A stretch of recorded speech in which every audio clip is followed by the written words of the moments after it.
Hey guys, let's here bringing you another video and welcome to a new dev blog. This is a really big one, so if you actually look at the kind of topics of game time, snowballing, durability and roll balance, this is a lot of things that people, including myself, have been speaking about recently. Of the damage is creeping back up, the game is kind of a bit snowbally, out of control, and a lot of the time, you know, it feels like if you get behind early to mid game, the game is kind of done, unless it's a really big kind of like team comp difference of, like, you know, they're purely early game and you're purely late game, then maybe you could turn it around. But if it's not that situation, most of the time the game is just done. But the big one for me is the whole durability.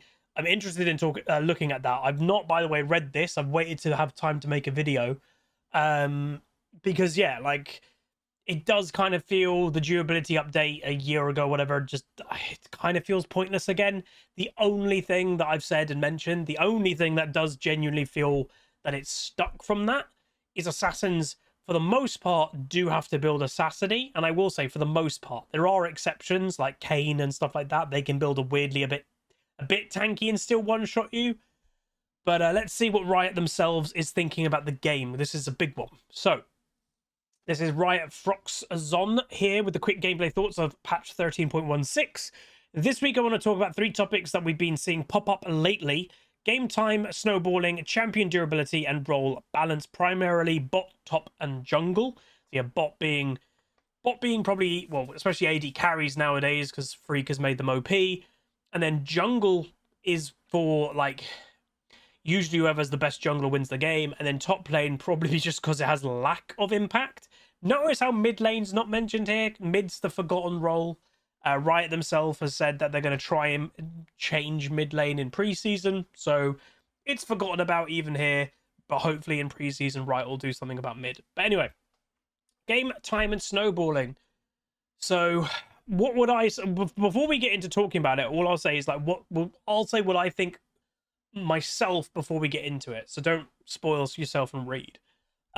Game time I'm kind of okay with. I don't think the game time is bad. Like, I would say my average game time is 20, I'd say on average like 27 minutes maybe, and that's fine. You know, I've just to remind everyone, if you've not played League of Legends for like the whole time that I have, which is very few of you, we've had it all in League of Legends. We've had average game lengths of 20 minutes when it was the most snowbally that's League ever been, and it's definitely not that now.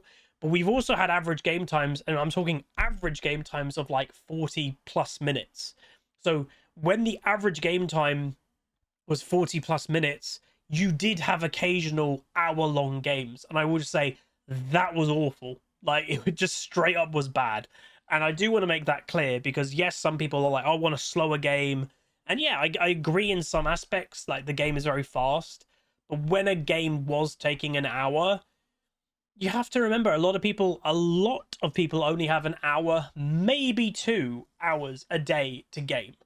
And if, you know, right now I would say the average game length is about 27 minutes. Well, you could probably get, if you have an hour a day, you can get 2 games in.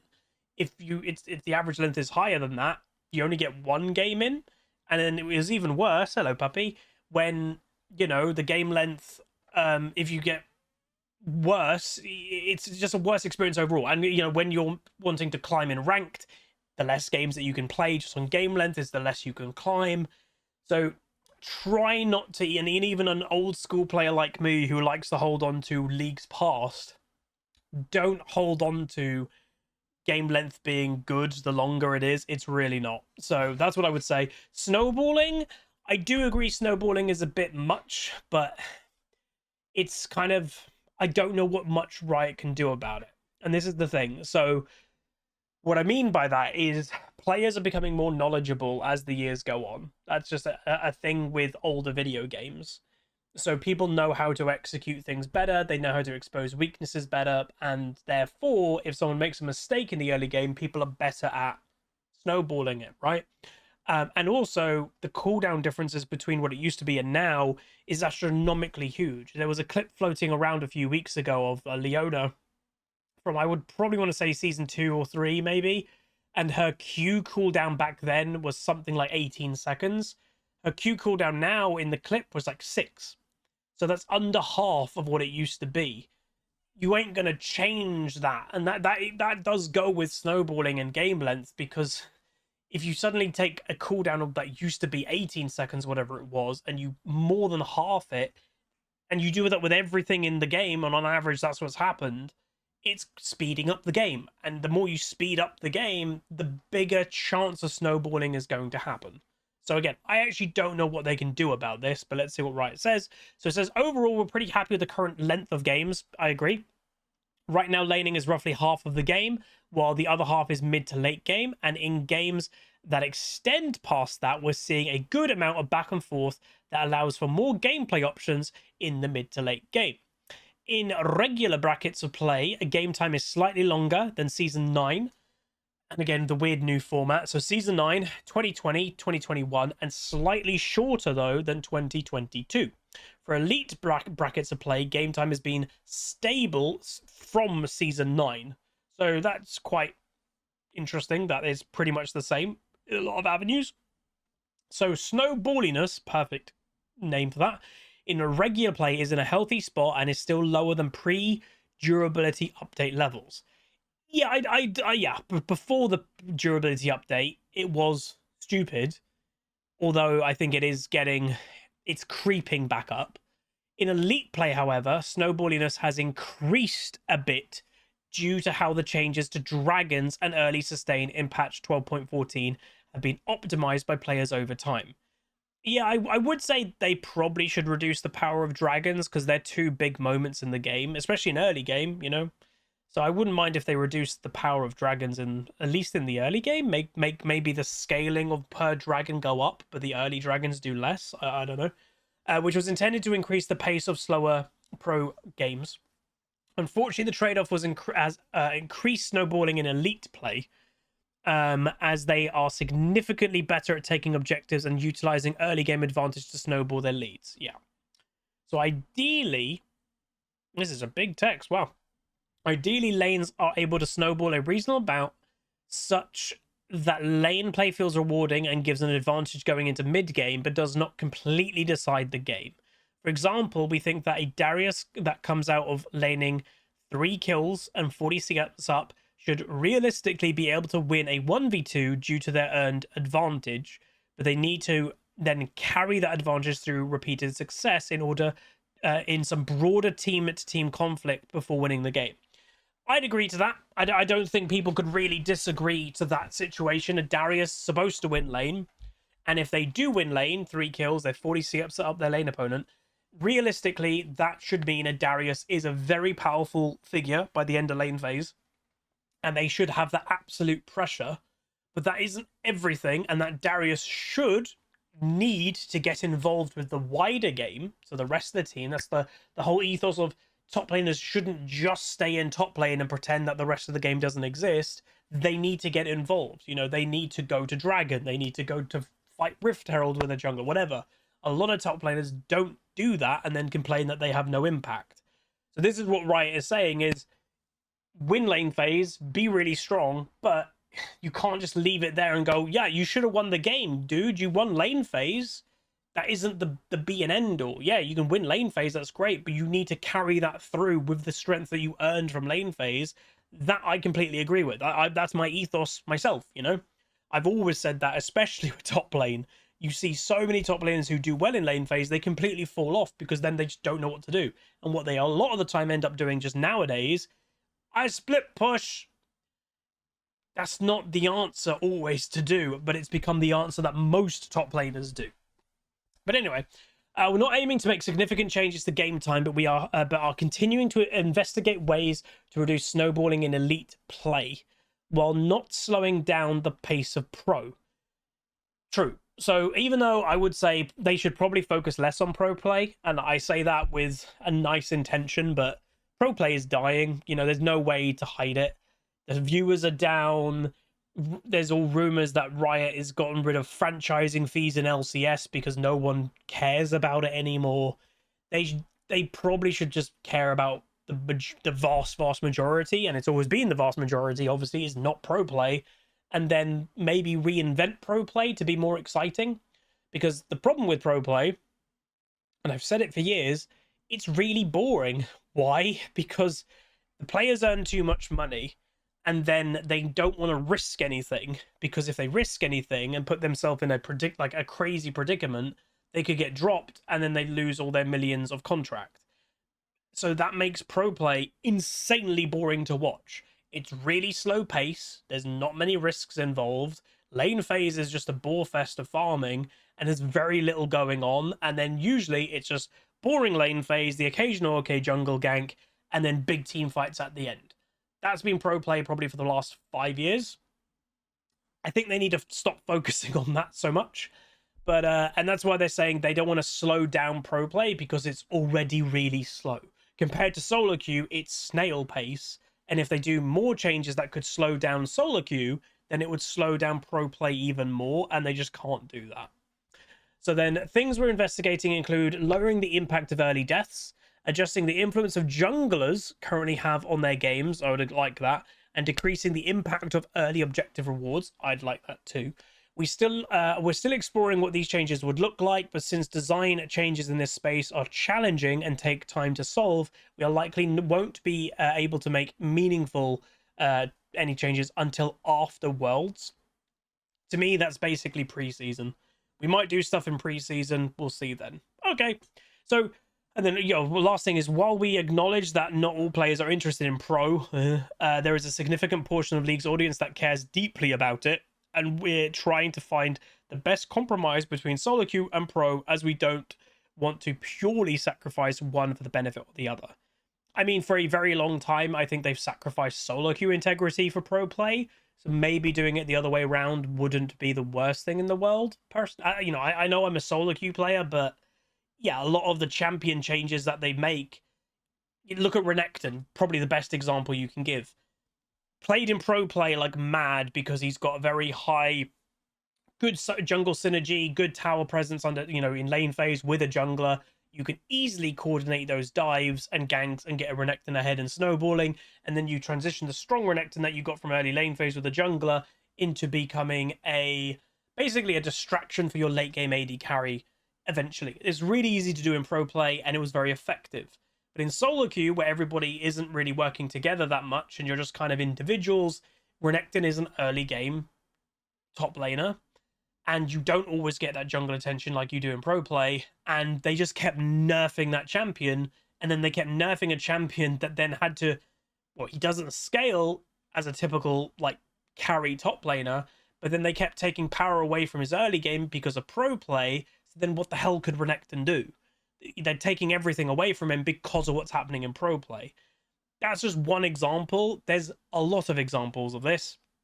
So maybe for the first time in a long time, they should do the other way around and just see how it goes. Dare I say, making pro play more like solo queue would help pro play, because it would be more exciting. But who knows? Next topic you can see is durability. And yeah, this is the topic that I'm personally interested in the most, because I've said for a while, and a lot of players have, the damage and everything has been creeping back up. We're back at one-shot meta. I don't think there's any hiding that.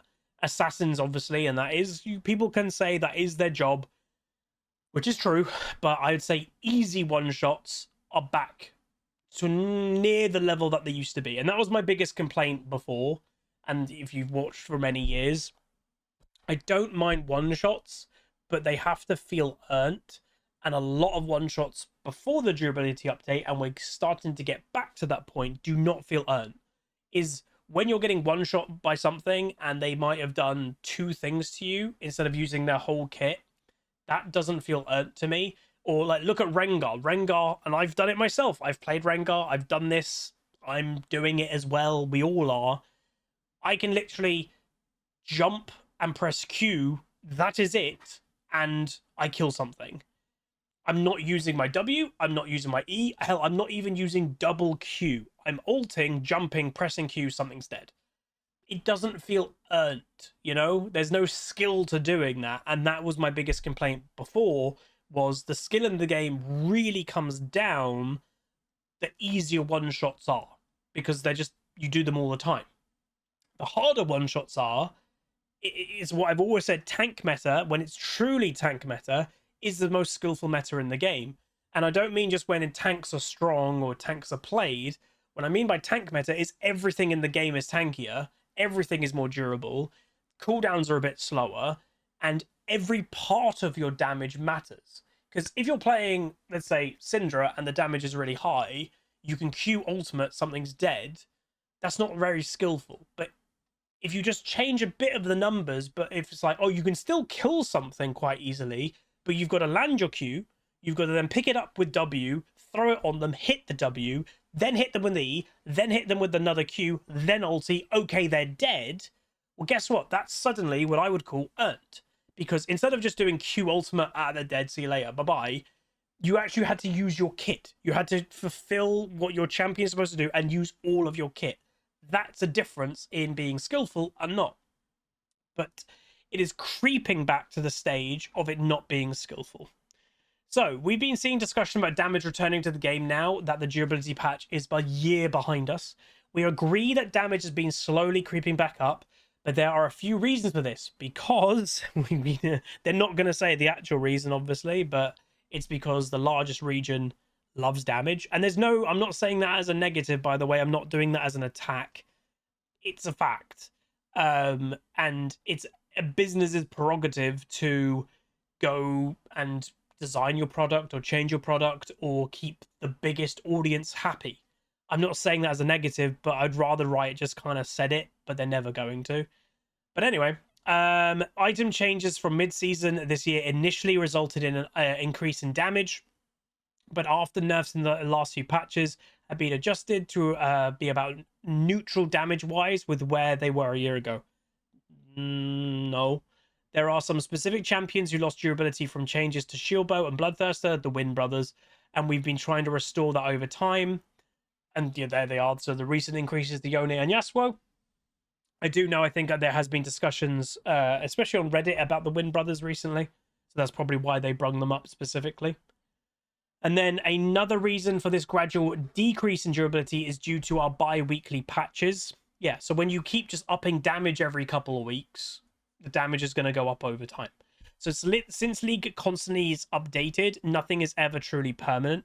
We expect a natural decline in durability over time from regular balance changes, because when we make balance changes, in addition to the main focus of balancing the game, we also need to take champion fantasy into consideration. So that is basically them saying people want to do more damage. So, for example, if a champion like Talia, who hadn't been strong for a while, got a buff, the players may not get excited to see a health buff, but they do get excited when they see a damage buff. But that's the problem. That ethos is a problem, because if you're basically admitting we're doing this, even though we could just increase health, we're doing it because the fantasy of damage is more fun. This is where, again, they did it for the durability patch. Remember, they didn't nerf damage in the durability patch. They buffed health. That's what they did.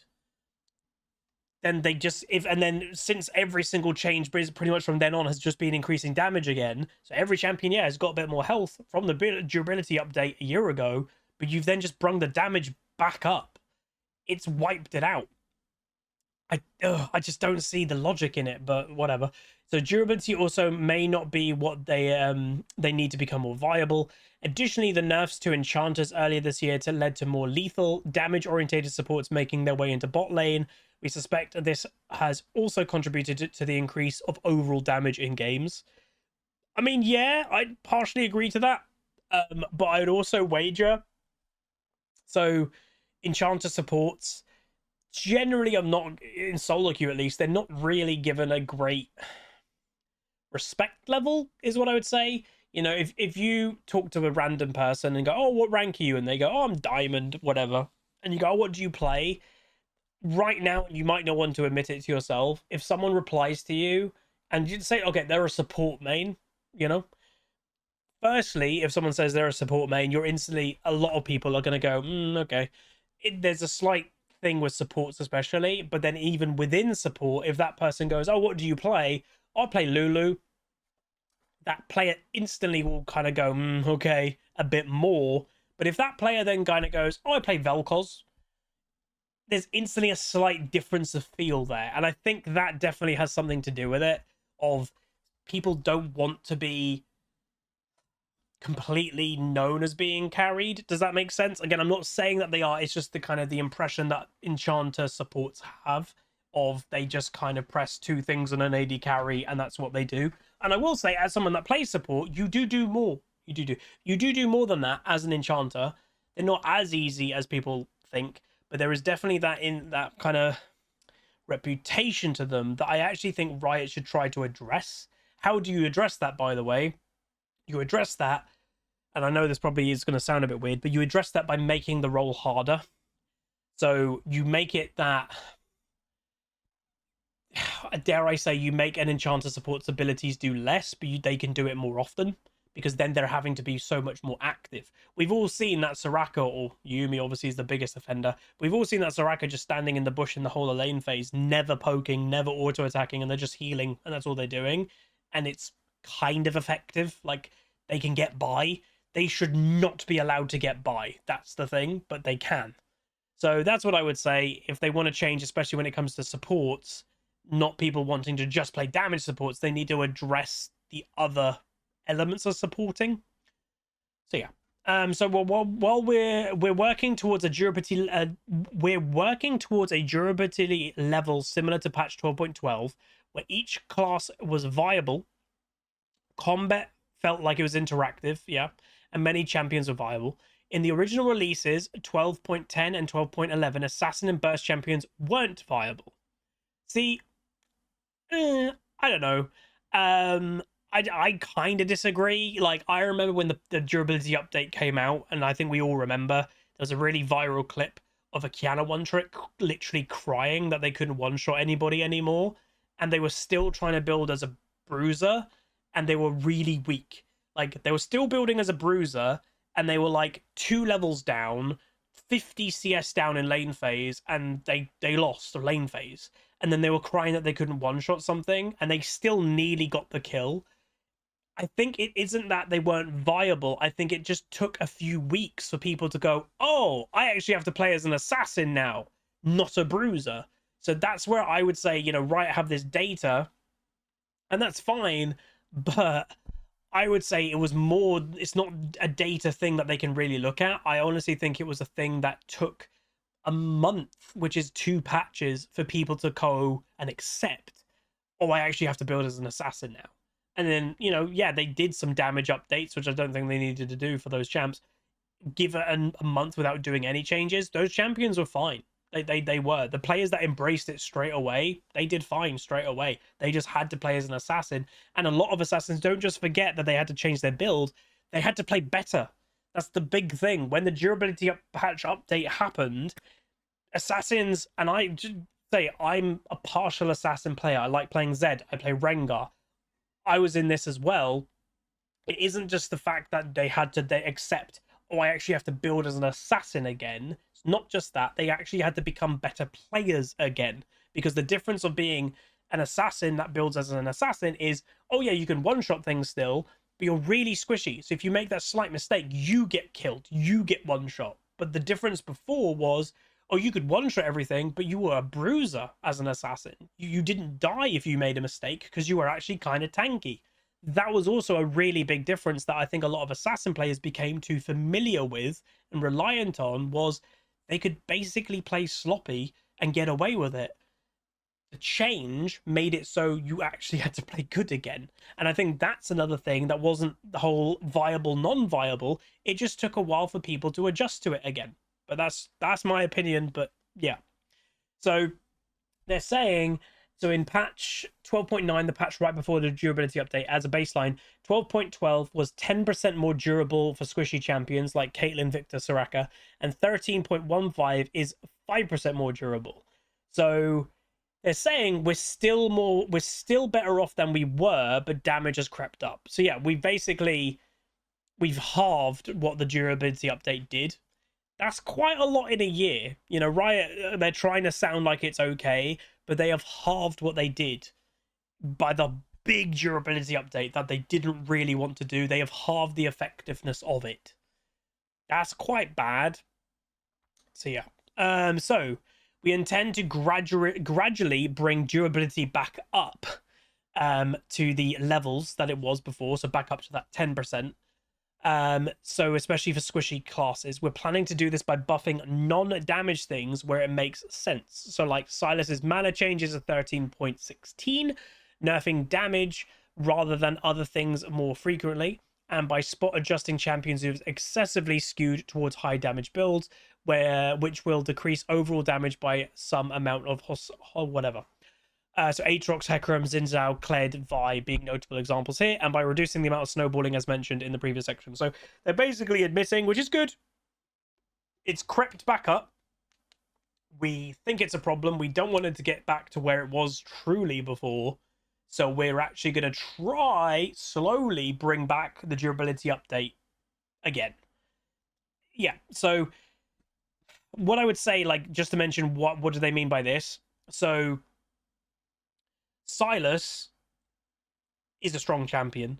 He does a lot of damage, and he was having some problems. I think he was probably fine, but anyway, their data probably said he needed some help. So instead of giving him extra damage on his W or damage on his E or Q, whatever, they just gave him more mana. And what does that do? It buffs the champion. It makes it better for him, so he doesn't have to go back as much, or he doesn't have to be as careful with his mana, but he doesn't do more damage. Where before they probably were like, oh guys, the damage is going back up, they would have just given him 20 more damage per rank on his Q or something like that. So I would say that is a good ethos that Riot's got in their mind of kind of going, this champion needs a buff data wise, don't buff their damage. The damage is actually okay. So that's a good thing. You'll give Riot props for that. Role balance. Again, by the way, this video is going to be a bit long, so hopefully you guys enjoyed. If you do enjoy these type of videos, which I do enjoy making, do throw a like on the video and let me know what you think down below.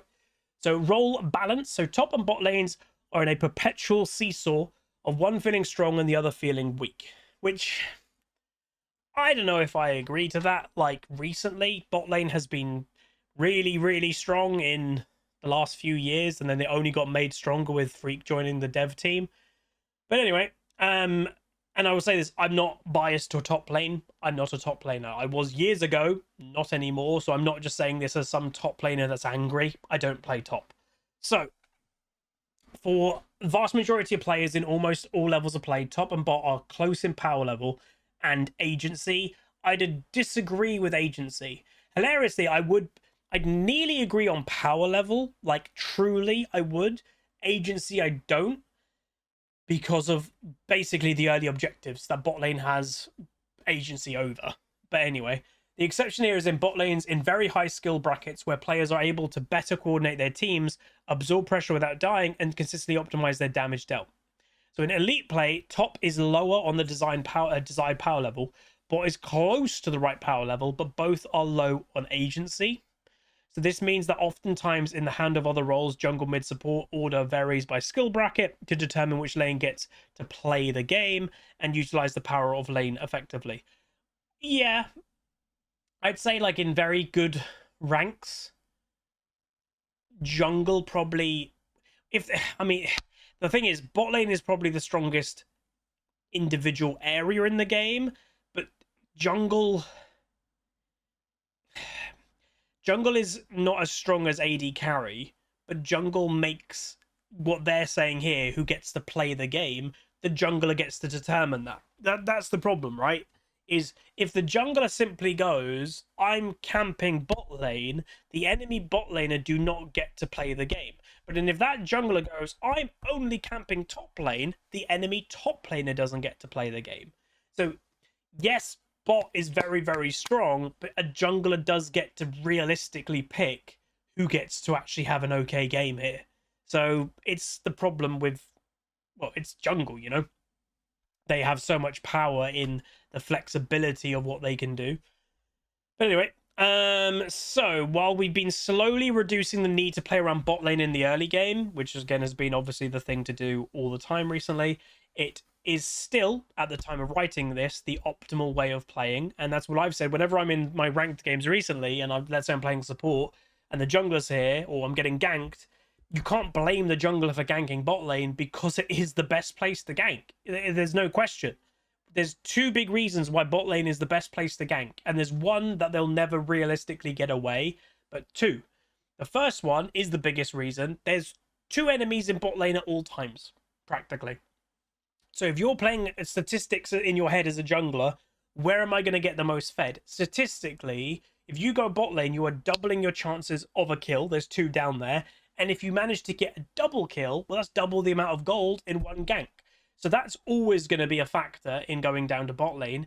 But then 2, because of the strength of dragons, and that helps really with snowballing, bot lane is the most effective lane to gank before a dragon, to give your bot lane the freedom to come help you. Because if you go top lane, if you go top lane, the enemy jungler's probably about to go do dragon. So that's a problem of going top lane. If you go mid lane, you can, and it can help for dragon, but most mid laners are quite weak in the early game, so their actual help on dragon isn't that good. So bot lane has kind of those big 2, like, junglers like going there, and that's not really going to change that much. But anyway, so one option we have is continuing to lower the power level of bot and push it further into low agency category. However, we don't want to do this as the expense of player satisfaction with the role. Having said that, a lot of bot lane is outplaying ganks, which we know is not how bot laners want their agency expressed. I will say one of my opinions I've always had is, if a role or a champion has been strong for a big amount of time, it's okay if they're suddenly weak for a while. And I don't think many people share that sentiment. You know, I remember when Hecarim, and you know, he still is good, but when Hecarim was really overpowered, they nerfed him, and then they instantly buffed him the next patch. And that's happened a bunch to a lot of champions. A lot of the champions that we've had for the last year in the game, a lot of them have been nerfed, but then they get buffed the next patch because Riot nerfs them because they're a problem, but then kind of goes, players are unhappy, let's buff them back up. And it's kind of like, it's okay for them not to be good. Like, the idea of a good solo queue player is being flexible with what's strong and what's weak. So if a champion is strong, they play it, it gets nerfed, okay, I'll move on to something else. They're basically, and I know that people are going to be like, oh, are you saying it? The way of the game right now is, dare I say, making like one tricks the way to play in some ways, because if you play one of the popular strong picks in the game right now, you know it's never going to be weak, because that's how Riot is balancing the game now. Like, oh, you like playing Hecarim? Well, he's always going to be strong. You know, yeah, we might nerf him, but then we'll buff him the next patch because players will cry about it. Like, that is not how they used to do it. If a champion was really strong, they nerfed it. It may have not been back in the meta for a year. Like, it could be a whole year until that champion was properly viable again, but the one tricks would still play that champion because they like playing that champ, and that's fine. But now it's kind of just happening all the time to this kind of same group of champions that have been around for the last year or two. But anyway.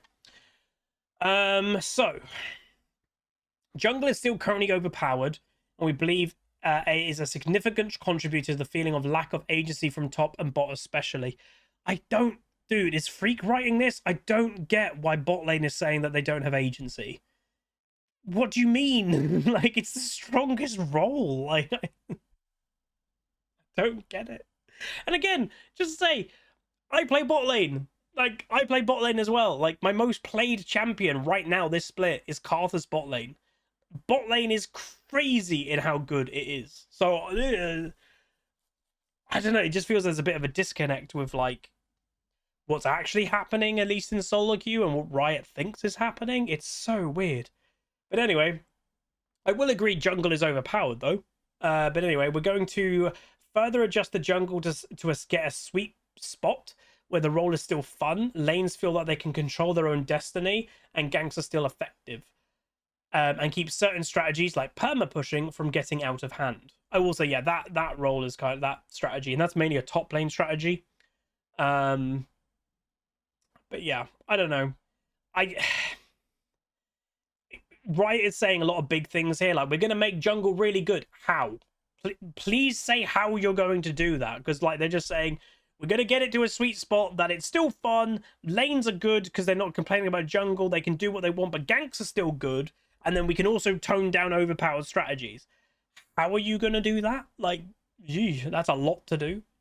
So our goal is for each role to be able to impact the game in a way its players want, while also acknowledging that players within a role don't want the same thing. So for some roles, this is more role-to-role interaction, and for others, it's less. So we're continuing to explore ways that lanes would like to have agency over the game. Top laners aren't a monolithic entity, as they're often split between players looking for 1v1 fights and others that want to influence the map and group. So I'd say the 1v1 fights at the moment is the split pushers. They don't, and again, they don't really want 1v1 fights. They're wanting to split push. They're wanting mainly to play PvE. But where they're right at saying 1v1 is because it's forced into a 1v1 situation. If you're a top laner that doesn't enjoy split pushing right now, and that's me, by the way, I don't enjoy split pushing, but I liked playing top lane back in the day, and I would openly admit I stopped playing top lane a lot of it when they introduced Hullbreaker and stuff, because I find split pushing the most unskillful strategy in the game. There is not skill to split pushing. There used to be, because the skill of split pushing wasn't always just to split push. It was finding the right time to do it. And it was then also about 1v1ing your opponent really well. And it was a really cool, crazy duel. That isn't what it is anymore. Majority of top players that want to just do split push only, they're scared to fight in 1v1s. They're looking just to get Hullbreaker, get Demolish, try to kill towers. Oh god, my enemy's here. I'm running away and I'm going to go to the other side of the map. Oh god, the enemy top lane has come here now. Okay, I'm going to go to the other side of the map. That's what they do. They're actually scared to PvP. They're just simply wanting to PvE. That ain't skillful. That is really boring. But that's become a really popular strategy in solo queue because it's really strong. You can't argue with it. It wins games. It really does.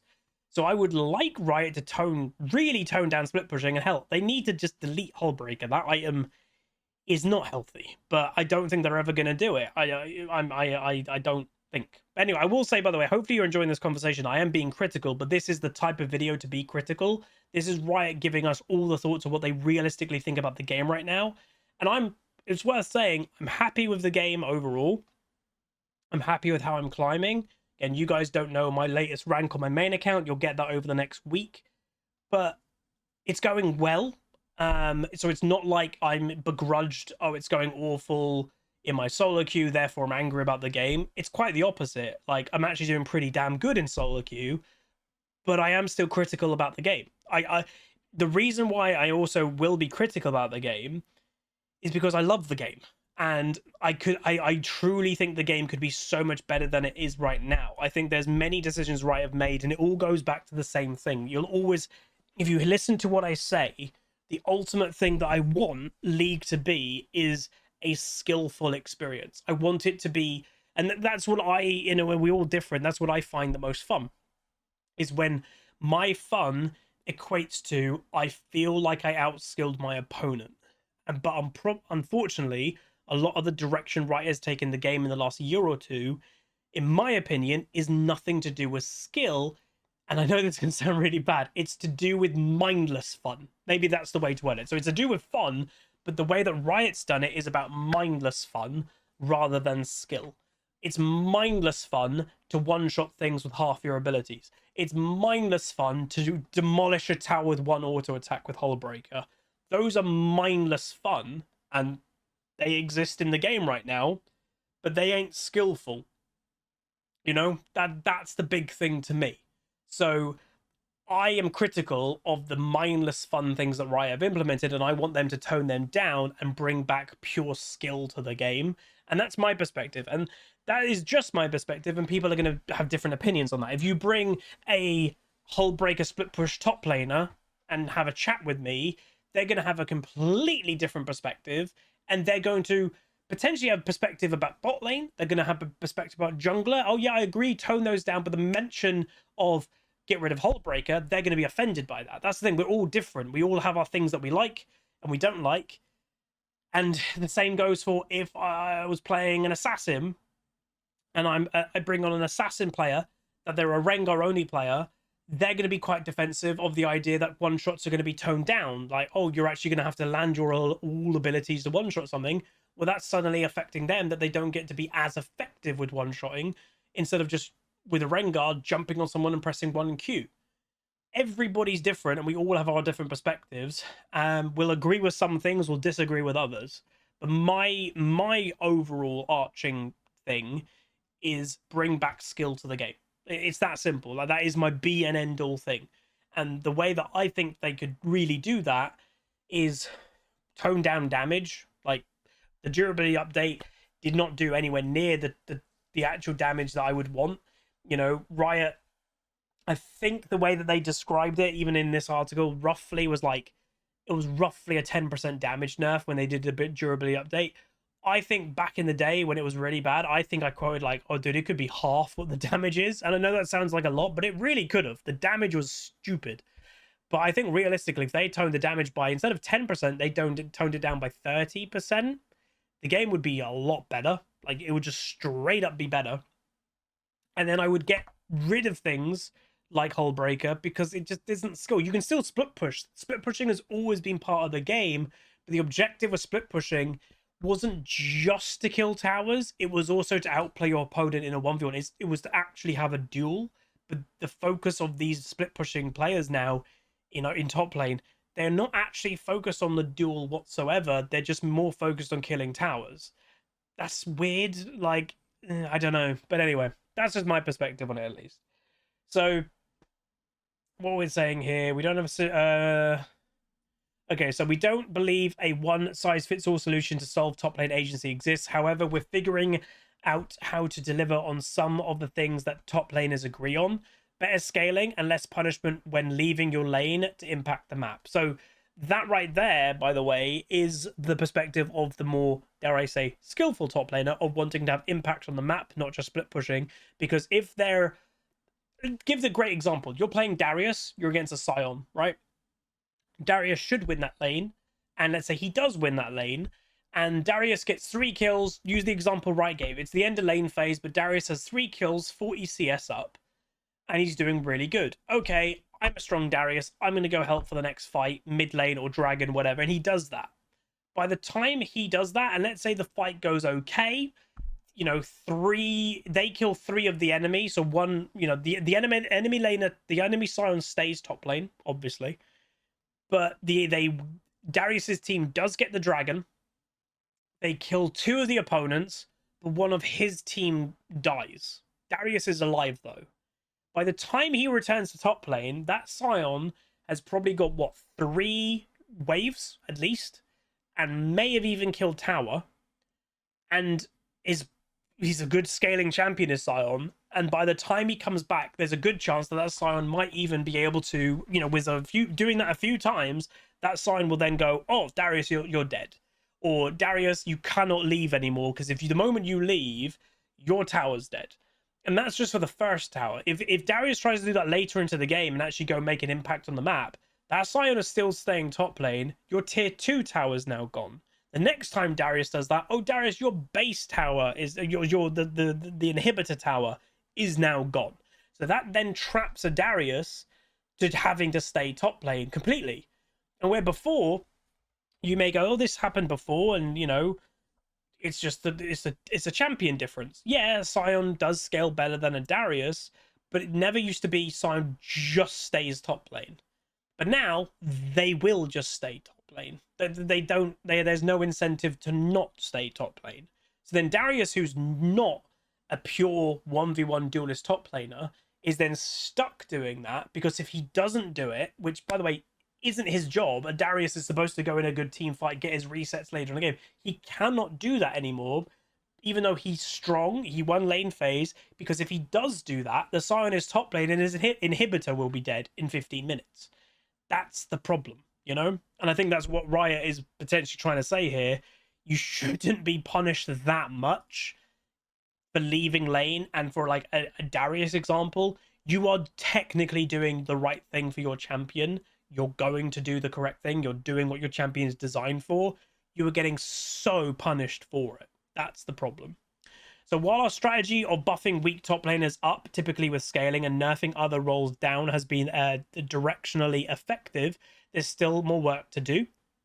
There's also an upper limit to these types of changes before we return to things like fighters and tanks permanently occupying mid laner. Yeah, true. As mentioned in the previous section, we intend to take a look at elite snowballing to help address some of the of this after worlds, and jungle and mid are often roles that are more likely to snowball the early game out of control, and we hope this will give some agency back to other roles. So Riot have said a lot here, and there's some things I agree with, and there's some things I don't agree with. Riot have done somewhat the classic what they have done for many years, and some of the things that they've done in these type of articles they have ended up doing, but then other things it fizzles away and then they never mention it again. They like to say, we're doing this, don't worry about it, but they don't realistically say how exactly they're going to do it. And then if they basically discover they don't know how to do it, this will never be spoken about again. So I don't know. So I've kind of expressed how I would do it with top lane. Like, I realistically think top lane is a strong role, but you basically have two roles within one role right now, and that is realistically what the problem is you have the split pusher top laners versus the non-splitter push top laners. But overall, it's more beneficial to split push because you're inevitably going to be a problem. And that is it. So unless, let's say, I don't know, you're playing a Riven. Riven is not a split pushing top laner, right? You're a really good team fighter later. You can take over. You could get a quadra kill later. The only way that Riven will be better than something like a Yorick only split pushing is if that Riven goes into a team fight at 20-25 minutes. They ace, they get a quadra kill because the Yorick is still up in top lane. And they literally enter the enemy team's base and basically knock down the enemy turrets and end the game before Yorick can become too big of a problem. Because if that same situation happens and Riven leaves top lane, leaves a Yorick, she goes to that team fight and it doesn't go well, the Yorick is only benefiting. There is no negative to that situation. That's partially the problem. So I would say they need to look at what they want top lane to be, and they basically have to decide, do they want top lane to be really the 1v1 island role of split pushers and make every top laner like that? So like, yeah, you're playing Riven, but they have to give every top laner more more 1v1 duelist, 1v1 split push, whatever. They have to give them more power in that, and that is what that role is now. So if you're only after 1v1s, if you're just after killing towers, farming minions, you're a top laner, then they have to go in that direction, or they need to tone down split pushing, the strength of it, the ease of it, either by removing the strength of Demolish and Hullbreaker, or really buffing up minions and towers. I don't know what direction they're going to go with, but I would truly say that's what they have to do for top lane. They have to decide what they want, because you can't have the way that is right now. It's just weird. But anyway, that is going to be it. Quite a long video. Didn't expect it to go 50 odd minutes, but hopefully you guys still enjoyed. Hopefully you find my perspective on the game interesting, and truly do let me know what you think about my perspective. Is yours the same? Is yours different? Are there some things you'd agree with, some things you disagree with? I would love to know. And if you did like the video, do throw a like on the video. Please comment on what you think, and do subscribe if you've not. Again, some very good content hopefully you've enjoyed recently and also coming your way. And I'm feeling... It's weird. I'm feeling good. I'm having, unfortunately, a couple of health issues at the moment, generally in the evening. But in the day, I'm actually feeling pretty good. And I hope that's showing in the content, because I think we've been making some truly good content recently. But anyway, like, comment, subscribe. See you guys next time. Peace. Call down!